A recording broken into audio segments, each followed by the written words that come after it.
Mtazamo wa bunge kwa ajira. Nimezamiria kuja na hoja binafsi hapa bungeni ya kusaidia vijana wa Kitanzania angalau tuweze kuwa na program maalum la hata part time payment ya miaka 3.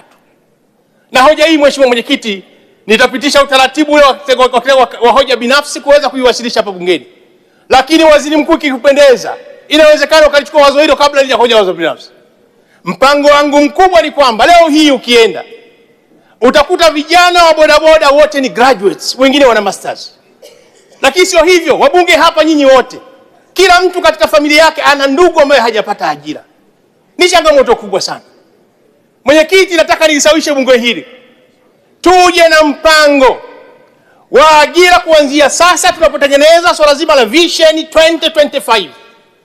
Tuhakikishe tunakuja na program ya part-time employment kwa vijana wetu, ambao hii tutaweka katika kategori mbili, wale wa diploma na wale wa degree. Na Mwenyekiti, naomba Waziri Mkuu achukue wazo hili.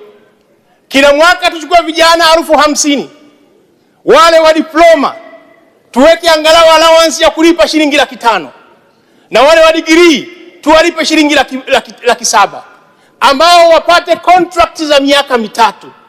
Hesabu hiyo ukichukua wa diploma tuchukue wastani wa 20%, 80% wa degree na kuendelea, ambao kwa vijana 50,000, maana yake tutahitaji vijana 10,000 kwa mwaka na vijana 40,000 kutengeneza idadi ya vijana 50,000, ambao mahesabu yake calculation katika eneo hilo ni sawasawa na shilingi bilioni 396.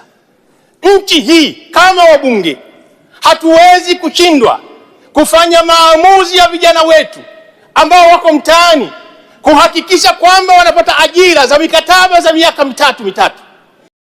Tanzania salama na ajira kwa vijana.